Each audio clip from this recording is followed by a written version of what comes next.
नमस्कार, मैं doctor Gajendra Gupta BBD government college Chimanpura Shahpura से बोल रहा हूँ। आज का ये video lecture BSc part second के छात्रों के लिए है। जैसा कि छात्रों आपको पता है अपन इलेक्ट्रॉनिक्स का पेपर पढ़ रहे हैं और आपने आज से पहले भी मैंने कई बहुत सारे वीडियो लेक्चर देखे होंगे। आशा है आपको वो सारी चीज़ें समझ में आ गई होगी। उसी के क्रम में अपन आगे बढ़ रहे हैं आज। और आज का जो वीडियो लेक्चर है उसका अगर अपन टॉपिक देखें तो वो है पीएन संधि डायोड का धारिता प्रभाव। मतलब जो कैपेसिटेंस इफेक्ट है पीएन जंक्शन डायोड का वो क्या होता है।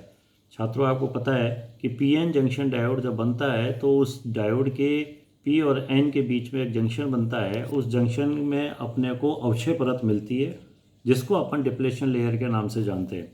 ये जो डिप्लेशन लेयर बनती है इसके डिप्लेशन लेयर के दोनों साइड के किनारों पे विपरीत आवेश इकट्ठा हो जाता है और ये जो विपरीत आवेश इकट्ठा होता है इसका बिहेव अगर अपन देखें तो एक तरह से ये कैपेसिटर की तरह व्यवहार करता है। और वो कैपेसिटर की तरह जब ये व्यवहार करता है तो वो कैपेसिटेंस की वैल्यू कितनी आएगी निकल कर, इसको अपन किस तरह से निकाल के बता पाएंगे, इसी के बारे में आज जो है अपन इस लेक्चर में यहाँ पे अपन डिस्कस करेंगे। यहाँ मैंने कुछ और भी ग्राफ, कुछ डायग्राम है, उनकी सहायता से भी अपन इसको समझने की कोशिश करेंगे। तो सबसे पहले मैं आपको यहाँ बताऊँ, यहाँ जो है ये 3 ग्राफ मैंने यहाँ बताए हैं। ये जो पहला एक ग्राफ है ये अपद्रव्य घनत्व और जो अवक्षय परत है उसकी डिस्टेंस जो है x उसके बीच में खींचा गया है। और अवक्षय परत की जो चौड़ाई है अपन ये मान के चले हैं वो है स्मॉल d, जैसा कि मैंने ऊपर भी लिखा है आपको यहाँ छात्रों कि डिप्लेशन लेयर को ये बताती है। दूसरा जो ग्राफ है इसमें जिसको मैं अब इसको b के द्वारा बताया है, ये विभव और x के बीच में है।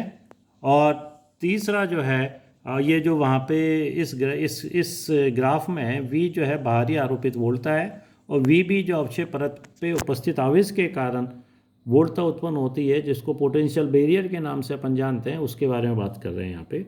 तीसरा जो c ग्राफ है वो आवेश घनत्व और x के बीच में है और ये यहाँ से लेके यहाँ तक की दूरी ये अवक्षय परत की बता रहे हैं। यहाँ अपन ने सेंटर माना है तो ये माना -d/2 और उधर है अपने पास +d/2। तो इसको डिस्कस करने के लिए मैंने यहाँ पे कुछ पॉइंट्स लिखे हैं जिससे कि आपको इसकी और भी अच्छी तरह इसके बारे में पता पड़ जाएगा। नंबर 1, अवक्षय परत परावैद्युत माध्यम का कार्य करती है एक तरह से।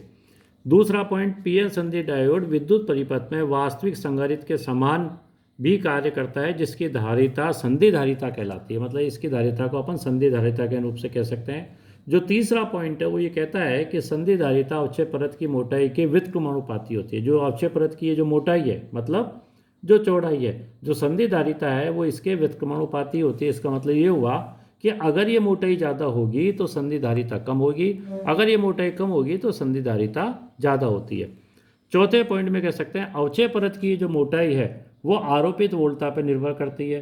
कि आरोपित वोल्टता अगर अपने पास देखें कि आरोपित वोल्टता अगर ये अग्र अभिनति में है तो अवक्षय परत पतली हो जाएगी और अगर ये पश्च अभिनति में है तो ये अवक्षय परत जो है मोटी हो जाएगी। तो ये मैंने लिखा भी है 5वें पॉइंट में कि अग्र दिशा लगने पर मोटाई कम तथा पश्च दिशा लगने पर मोटाई ज़्यादा होती है। इससे अपन ये कह सकते हैं इनडायरेक्टली कि अतः परिणामी जो धारिता है वो आरोपित वोल्टता का ही फलन होता है कि एक्चुअल में वोल्टता पे निर्भर करती है।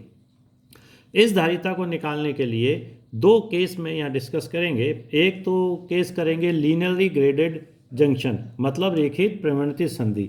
इसको समझने के लिए अब जो चित्र सी है अपन कह सकते हैं ये जो आवेश घनत्व है वो x के अपन देखें यहाँ इसके अंदर ये एक स्ट्रेट लाइन बता रहे हैं, इसके अनुक्रमानुपाती होता है। और अनुक्रमानुपाती का चिन्ह हटाएंगे तो एक कांस्टेंट a से बताया है तो एक समीकरण 1 मिलती है जहाँ जो स्मॉल a है ये कांस्टेंट है, Na और Nd से मिलकर बनता है। Na अपन जाते हैं एक्सेप्टर हैं और Nd डोनर है, ये अशुद्धियाँ हैं।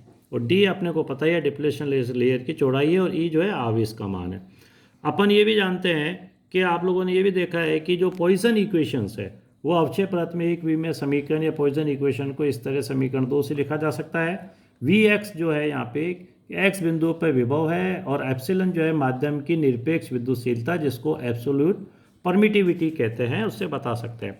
अगर अपन समीकरण 1 से वैल्यू समीकरण 2 में रख देंगे तो अपने को समीकरण 3 मिल जाती है। छात्रों यहाँ जो समीकरण 3 है अगर इसका अपन इंटीग्रेशन करते हैं, समाकलन जिसको हिंदी में बोल सकते हैं अपन, तो इंटीग्रेशन करके अपने को समीकरण 4 मिलेगी जहाँ एक C1 जो है एक इंटीग्रेशन कांस्टेंट कहलाएगा, इसकी वैल्यू निकालने के लिए अपन सीमांत प्रतिबंधों को देखते हैं। सीमांत प्रतिबंध में अपन ये कह सकते हैं कि x का मान प्लस माइनस dy/2 हो, तो अगर आप ग्राफ से देखें तो Vx कांस्टेंट होता है, इसलिए dVx/dx का मान क्या आएगा, 0 आएगा।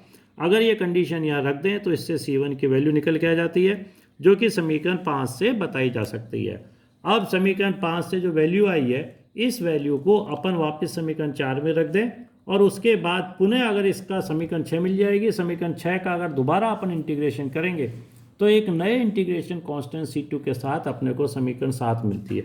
इंटीग्रेशन में तो आपको पता ही है, सिंपल इंटीग्रेशन है। x² का करेंगे तो x³ आएगा, यहाँ x नहीं है तो यहाँ x आ जाएगा। चित्र बी के अनुसार संधि पर कुल विभवांतर का मान v माइनस वीबी है, जैसे कि अपन पहले भी देख चुके हैं। अगर v माइनस वीबी का मान निकालें तो v माइनस बी क्या है कि प्लस dy/2 पर विभव का मान और माइनस dy/2 पर विभव का मान।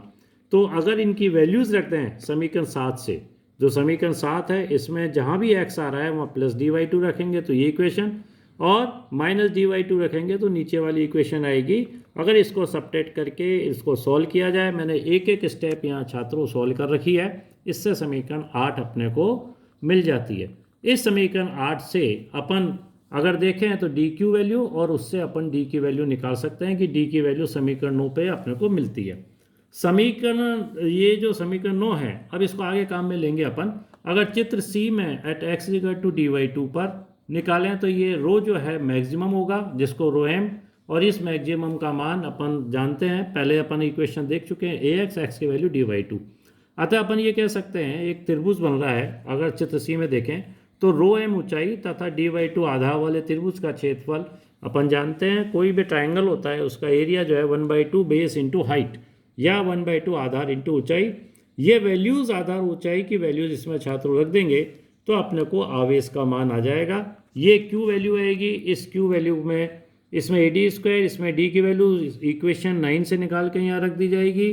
तो अपने को इसको सॉल्व करेंगे तो समीकरण 10 मिलती है अपने को, जो चार्ज को बताती है। इसी प्रकार संधि के दूसरी ओर इसी परिमाण का परंतु विपरीत आवेश भी होगा, जिसको अपन निकाल सकते हैं।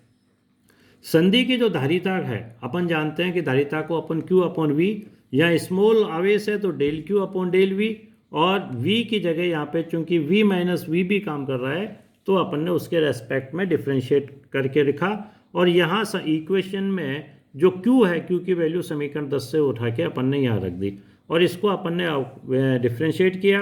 तो मैंने यहाँ पे एक एक समीकरण को या एक एक इक्वेशन को इसमें सॉल्व किया है, और लास्ट में सॉल्व करके मैंने C की वैल्यू यहाँ निकाली जो समीकरण 11 है। इस समीकरण 11 में समीकरण 9 से अगर आप वापस से ये 12v माइनस वीबी का मान रख देंगे, जो कि मैंने यहाँ साइड में निकाल के बता रखा है, तो छात्रों अपने को C की वैल्यू मिलेगी, और जो C की वैल्यू मिलेगी वो ε/d के रूप में अपन डिफाइन कर सकते हैं। अगर ये मान लिया जाए कि संधि का क्षेत्रफल कैपिटल A, ये तो ऊपर जो निकाला इक्वेशन 12 ये एकांक क्षेत्रफल के लिए है।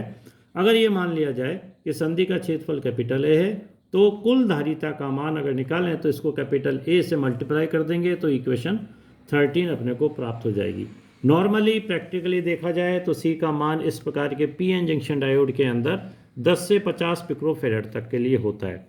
इसी का दूसरा केस ये लिखा है मैंने, एब्रप्ट जंक्शन, मतलब एकदम से जंक्शन बनता है, जिसको सहसा परिवर्तन युक्त संधि कहते हैं। इसमें अपन ये कह सकते हैं कि धातु मिश्रण तकनीक या विसरण तकनीक के द्वारा भी अशुद्धियों का सहसा परिवर्तन प्राप्त भी संभव है। सहसा परिवर्तन युक्त संधि के लिए अशुद्धि वितरण आवेश व विभव परिवर्तन को चित्र 2 में बतलाया गया है, यहाँ पे आगे बताऊंगा मैं। इस प्रकार की संधि के लिए अवक्षय परत लगभग पूर्णतः n प्रभाग x = 0 से x = d/d तक स्थित होती है। वो उसमें आवेश घनत्व रो नियत होता है, जिसको अपन समीकरण 14 से बता सकते हैं। यहाँ ये ग्राफ सारे बताए मैंने कि अशुद्धि का ग्राफ है x के रेस्पेक्ट में, नीचे आवेश घनत्व का ग्राफ है x के रेस्पेक्ट में, और फिर विभव का ग्राफ है x के रेस्पेक्ट में। तो ये ग्राफ बताएं, ये एब्रप्ट परिवर्तन के बता रहे हैं। पाइसन समीकरण से अपन ये जानते हैं, और जैसे पहले अपन ने Vx की वैल्यू निकाली, इसी तरह Vx की वैल्यू निकालेंगे, जो कि समीकरण 15 और समीकरण 15 से कुल विभवांतर का मान निकालें तो समीकरण 16 मिल जाएगी। और इससे अवक्षय परत की मोटाई d जैसे पहले निकाला है पहले केस में, ऐसे ही d की वैल्यू निकालोगे आप तो 17 मिल जाती है अपने को। Q = ρ × d, इसकी वैल्यू निकालेंगे तो सी की वैल्यू आ जाती है। तो ए क्षेत्रफल की संधि के लिए भी सी की value C is equal to epsilon A upon D के द्वारा अपन बता सकते हैं। इस तरह से अपन ने देखा कि किस प्रकार से छात्रों पीएन जंक्शन जो डायोड है उसमें एक कैपेसिटर बन जाता है, और वो कैपेसिटर चूंकि वोल्टता से नियंत्रित होता है और इसको वोल्टता नियंत्रक कैपेसिटर के नाम से भी जानते हैं, और किस तरह से वो काम करता है। ये एक आपके लिए एक अच्छा टॉपिक है, पूरा इस पे एक क्वेश्चन बन सकता है 3 साढ़े 3 नंबर का। तो इसके ज़्यादातर पहला वाला केस ज़्यादा पूछा जाता है, फिर भी आप चाहो तो दूसरे वाले केस को भी मैंने यहाँ डिस्कस किया है, उसको भी आप देख सकते हो, और इसके जो भी नोट्स हैं वो आपको आपके व्हाट्सएप ग्रुप पे मिल जाएंगे। आज के लिए बस इतना ही। ओके।